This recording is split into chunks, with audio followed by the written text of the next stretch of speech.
appreciate, first of all, that you come into the Home Show this weekend. I think you'll find there on the floor probably one of the best shows that's ever been here at the Civic Center through the Huntsville-Madison County Builders Association.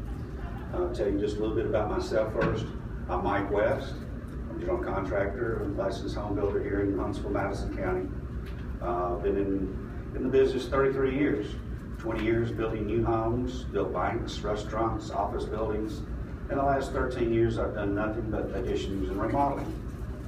I'm often asked, do you not build houses anymore? And it's not so much as I decided I wanted to do something different in this industry.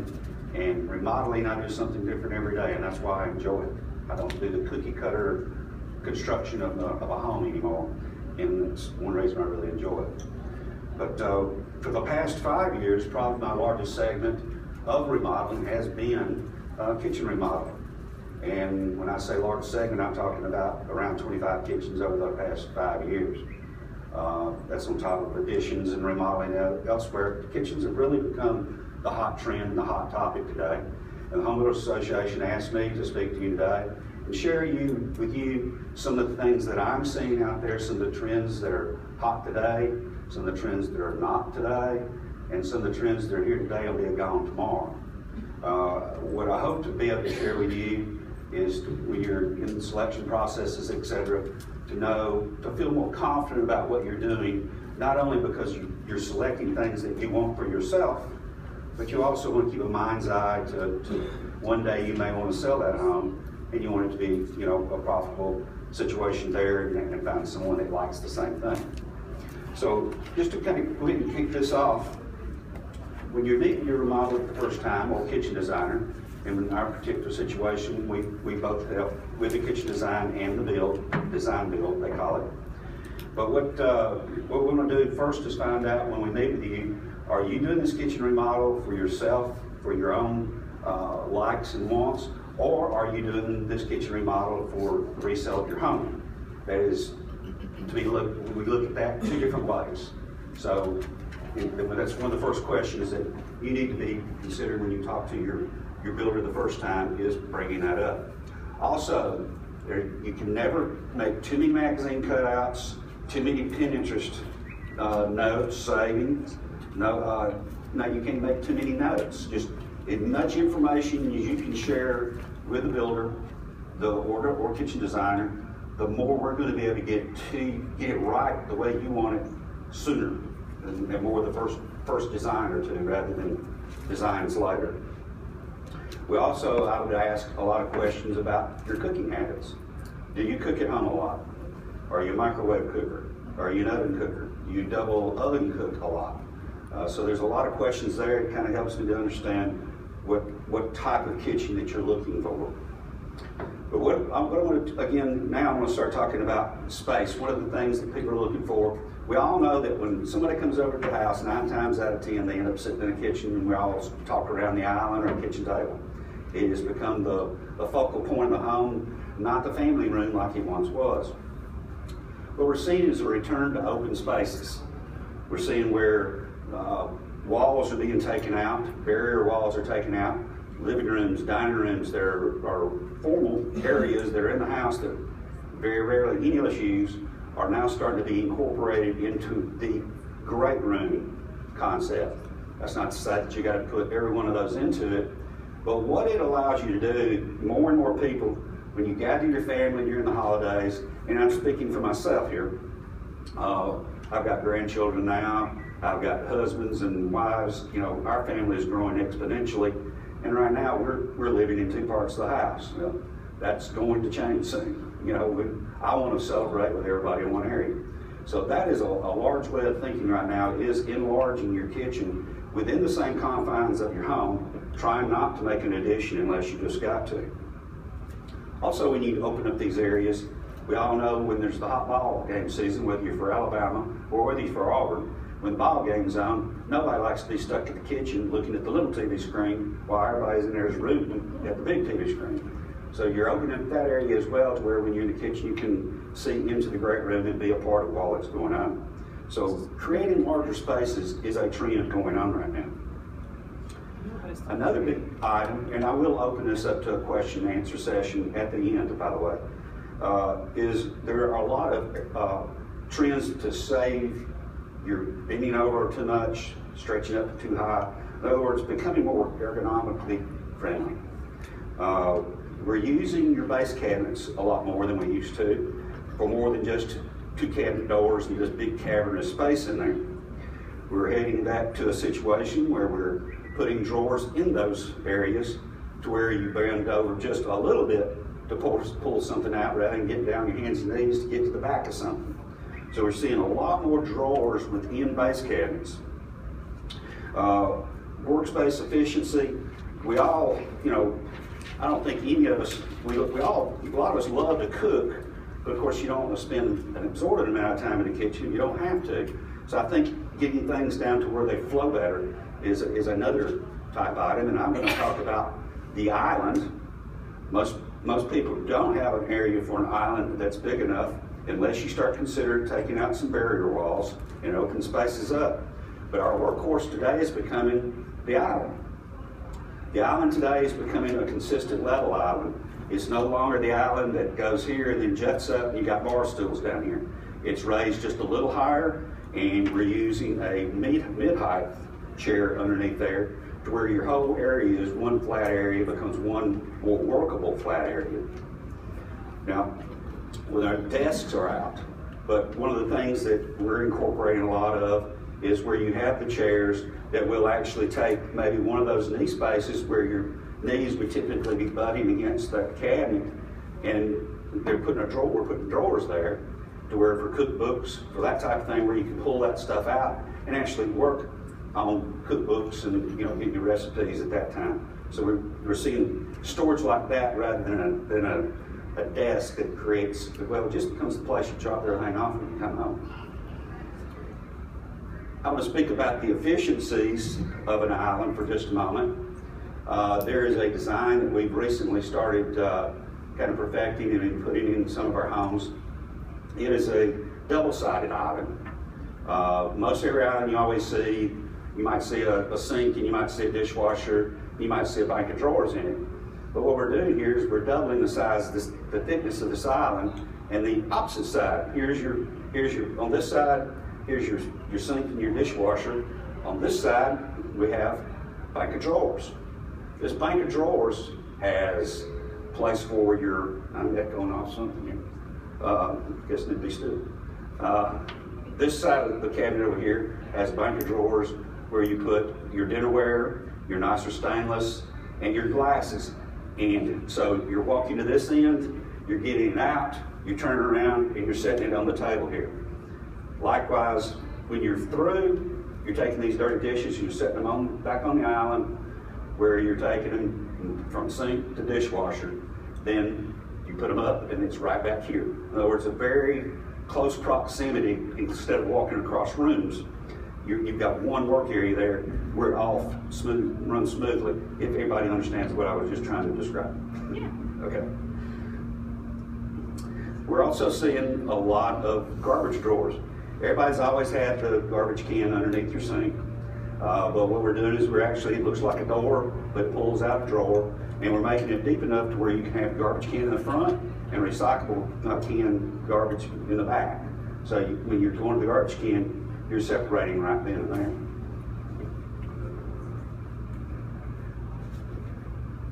One other thing in the kitchen design, I'm moving away from the island for a moment now. I'm going to talk about your cooktop. Cooktop space. There's a lot of different cooktops that are on the market. We're going to talk about that more in a minute. But what I want to talk about is the landing space, what we call landing space. How many times that you've got all four burners going on with something and you need to pull it off that burner because that's just not going to cool down real quick. The problem is we don't often provide enough space to the left and the right to create a landing space. We end up having to carry it way over here, and so we're being much more mindful of landing space around the cooktop. Also around the cooking area, there's something that's taking place more often, is we're doing vertical drawers. It's a pull-out drawer, but instead of all your knives laying in there flat, horizontally, your knives are going down where you reach in and you actually pull it out by the handle. And these drawers are pulling out.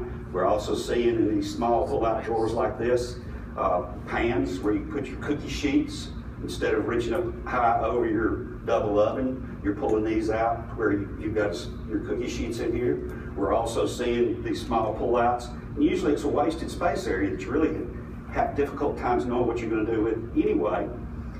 And where you can put spice racks in that, to where you can see your spice racks very easily without, again, digging through all the spices that you have in your kitchen, like I got at home right now.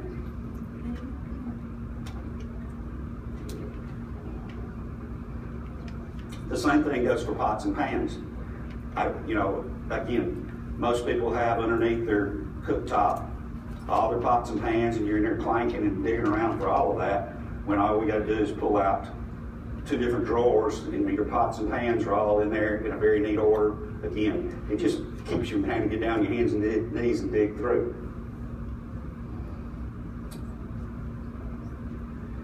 Another little trend is taking place. I spoke just a few minutes ago about on the island.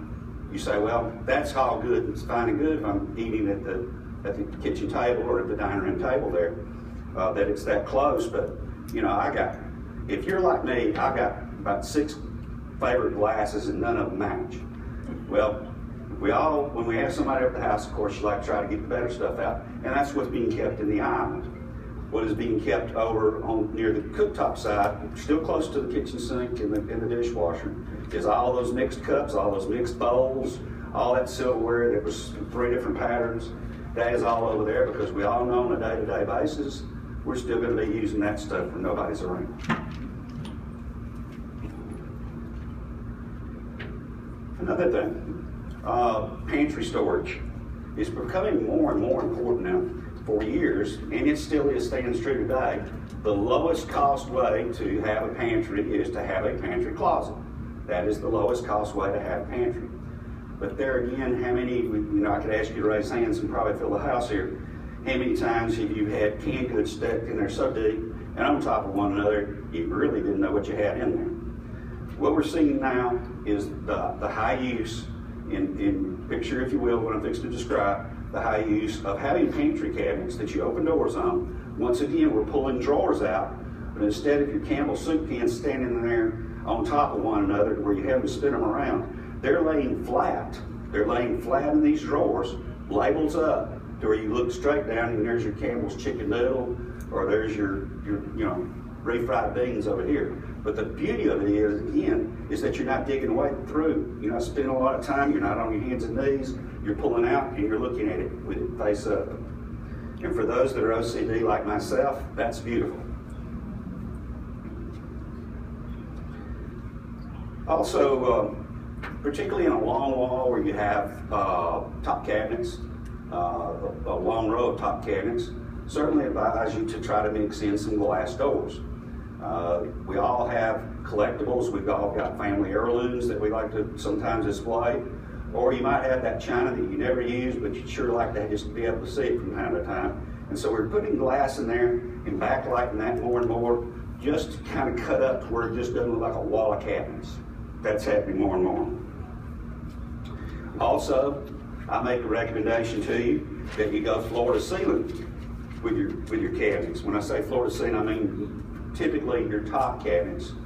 I say go take them all to the ceiling, even if it's higher than where you can normally go, but there's your perfect spot to use that ice bucket you only pull out at Christmas. All of those things that you don't ever use, but you got to store somewhere because you got to have it. There's your storage space that goes up at the very top up there. But there again, we're not looking to access that regularly, but it creates excellent storage space. Now I'm going to talk specifically about cabinets, their flavors, etc. Right now, one of the hottest trends in kitchens is going back to stained cabinets. Stained cabinets, we kind of drifted away from it for a while, but dark stained cabinets are coming really back, whether it be in a basswood, which is your starter type of wood, whether it be an alder, or whether it be in maple. Cherry is still very popular. See where it's clear finished. As everyone knows, you don't stain a cherry. You clear finish a cherry, and it gets darker every year. As it ages, it gets darker.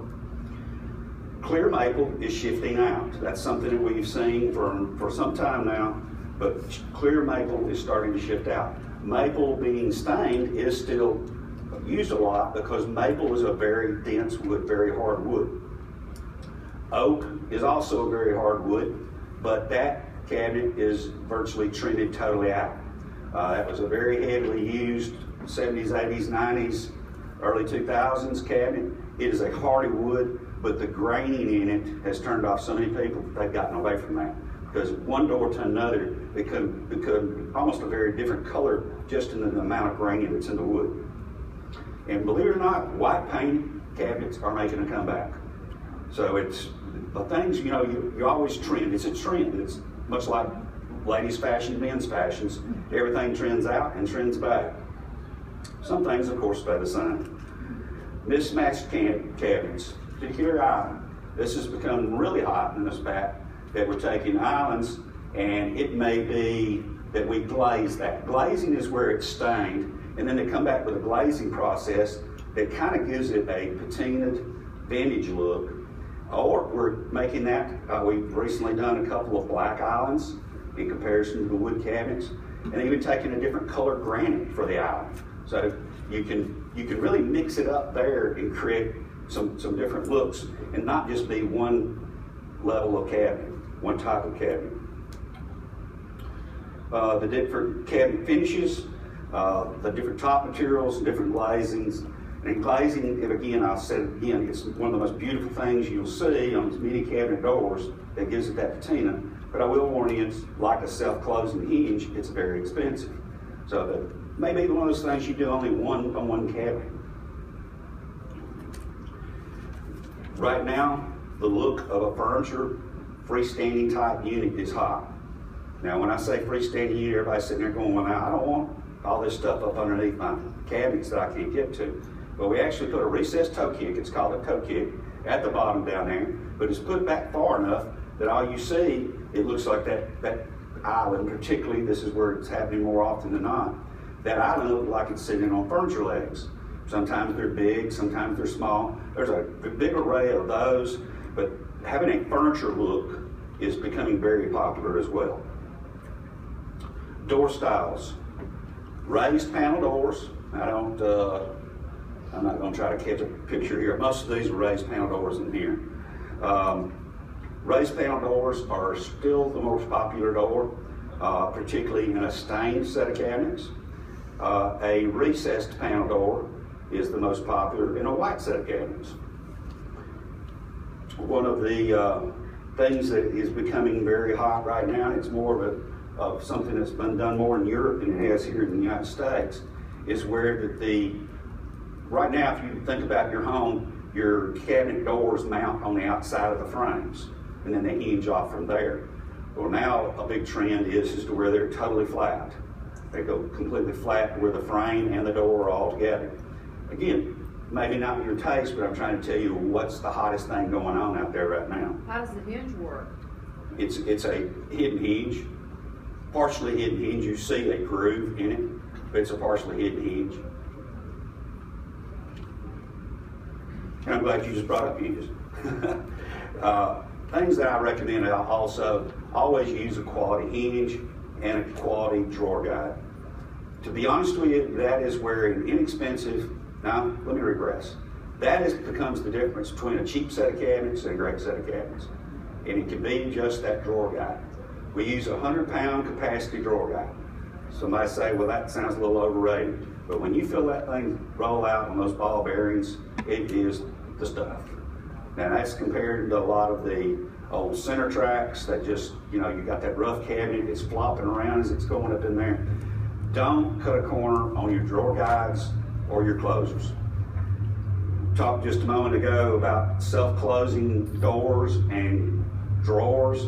That is a very neat feature, but be expecting to spend about $25 per drawer for each one of those items. So that's usually one of those things that everybody wants until they get it priced, and we X that out. But if you can afford it, they're cool. I am big behind having your cabinets locally built. I think there are a lot of craftsmen in our area that build a cabinet far superior to most factory cabinets, and I hope we don't have a factory cabinet person in here because we'll get in an argument with that. But I think that there are high quality factory cabinets on the market, but I think that you pay a far superior price to get a good factory cabinet, whereas I prefer to have your cabinets built.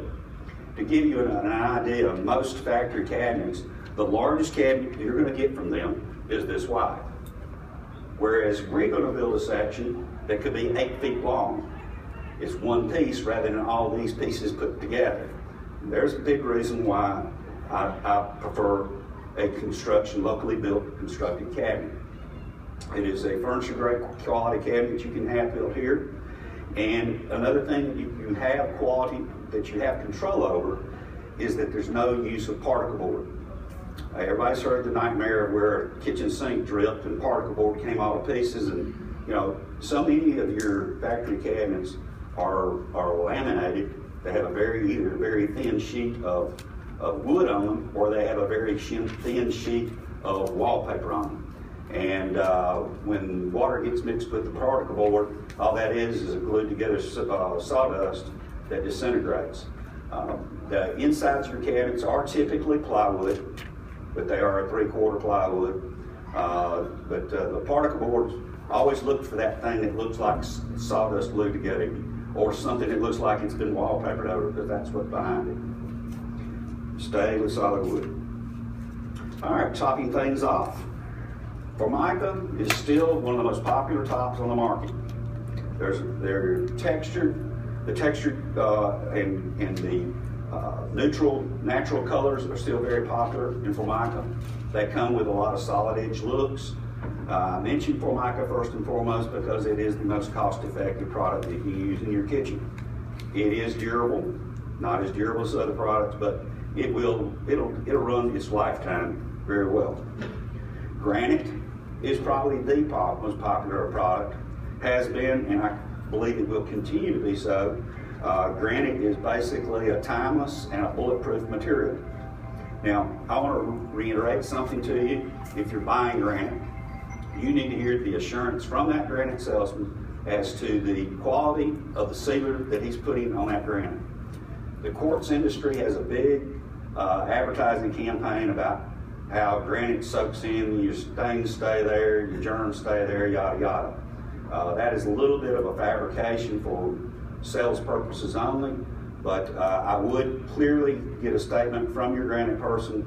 I use a company called Stone Cutters who does their own granite cutting, because again, there's brokers, and then there's people that actually do the work. So it's kind of like a broker is a guy, he's going to sell the job to somebody else basically. You're not getting your granite from them. You may be seeing the granite there, but somebody else is going to actually cut it in all likelihood. So even ask those kind of questions. Backsplashes. Backsplashes are just about everywhere now. Wallpaper, by the way, gone. Backsplashes in ceramic, and right now glass tiles are very popular. But probably the most popular is still the subway tile. It's going to be a ceramic tile. It's kind of brick shaped. You usually stagger it and stack it, make it look like a brick as far as the way you stack it in there. But the subway tile is a very clean tile, really easy to keep clean. You keep small joints on it, that's easy to keep clean.